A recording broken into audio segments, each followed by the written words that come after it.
अपनी आंखें बंद कीजिए और एक पल के लिए सोचिए। आप एक महत्वपूर्ण परीक्षा की तैयारी कर रहे हैं। आपके सामने खुली हुई है एक मोटी सी किताब। आपके भीतर जल रही है सफलता की तीव्र इच्छा। कमरा शांत है, आप पूरी तरह से केंद्रित हैं। लेकिन तभी कुछ होता है, आपके दिमाग के किसी कोने में एक हल्की सी जानी पहचानी हलचल होती है। यह कोई बाहरी आवाज़ नहीं, बल्कि अंदर की ही एक फुसफुसाहट है। यह फुसफुसाहट आपसे कहती है, बस 1 मिनट का ब्रेक ले लो, थोड़ा सा नोटिफिकेशन चेक कर लो, या यह चैप्टर बहुत बोरिंग है, इसे बाद में करेंगे। आप जानते हैं कि यह गलत है, लेकिन आप विरोध नहीं कर पाते। आप उस फुसफुसाहट के गुलाम बन जाते हैं जो आपका ध्यान भटकाने वाला दुश्मन है, जिसे डिस्ट्रैक्शन कहते हैं। यह दुश्मन कोई बाहरी राक्षस नहीं है, यह आपके ही भीतर छिपा एक जासूस है जो आपके सबसे कमजोर पलों का इंतजार करता है। और आप अक्सर सोचते हैं कि आपका ध्यान मोबाइल, सोशल मीडिया या दोस्तों की वजह से भटकता है।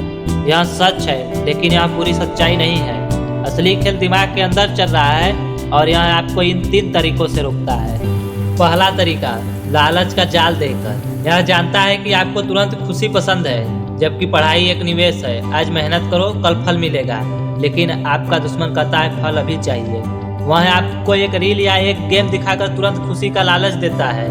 आप उस लालच में फंस जाते हैं और अपना कीमती समय, अपनी ऊर्जा उस स्क्रीन को सौंप देते हैं। दूसरा तरीका, बहाने की ढाल देकर। जब आप पढ़ने बैठते हैं, यह आपको बहाने की ढाल देता है। अभी मूड नहीं है, आज तबीयत ठीक नहीं है, इस चैप्टर के लिए तो बहुत समय है। ये बहाने आपको मेहनत के दर्द से तो बचाते हैं, लेकिन आपको असफलता के अंधेरे में ढकेल देते हैं। तीसरा तरीका, भविष्य का डर दिखाकर। सबसे खतरनाक हमला तब होता है जब यह आपको आपके ही भविष्य से डराता है। वह कहता है तुम नहीं कर पाओगे, तुम में इतनी काबिलियत नहीं है, तुम्हारा कंपटीशन तो बहुत बड़ा है। यह डर आपको लकवाग्रस्त कर देता है और आप कोशिश करना ही बंद कर देते हैं। लेकिन अब सवाल यह है कि इस दुश्मन को हराएं कैसे। इसको हराने के लिए आपको अपने दिमाग का जनरल बनना होगा। सबसे पहले आपको एक स्पष्ट लक्ष्य तय करना होगा। जब आपका क्यों मजबूत होता है, तो कैसे अपने आप आसान हो जाता है।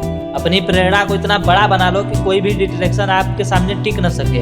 अपना टाइम टेबल बनाइए, जो सिर्फ कागज पर नहीं बल्कि आपके दिमाग में होना चाहिए। जब आप जानते रहेंगे कि आपको हर घंटे क्या करना है, तो किसी डिस्ट्रैक्शन को घुसने का मौका ही नहीं मिलेगा।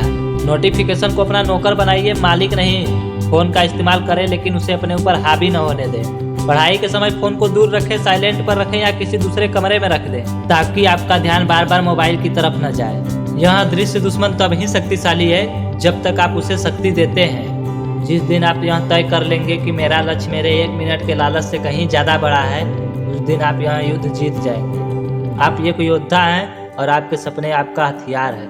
और अगर आप अपने इस हथियार को त्याग देंगे तो हारना तय है, क्योंकि इससे बड़ा आपके पास कोई दूसरा हथियार नहीं है जिससे आप इस जाल से बाहर निकल पाओ। और यह हमेशा याद रखना कि सफलता कोई संयोग नहीं है, यह मेहनत, फोकस, समर्पण और अनुशासन का परिणाम है।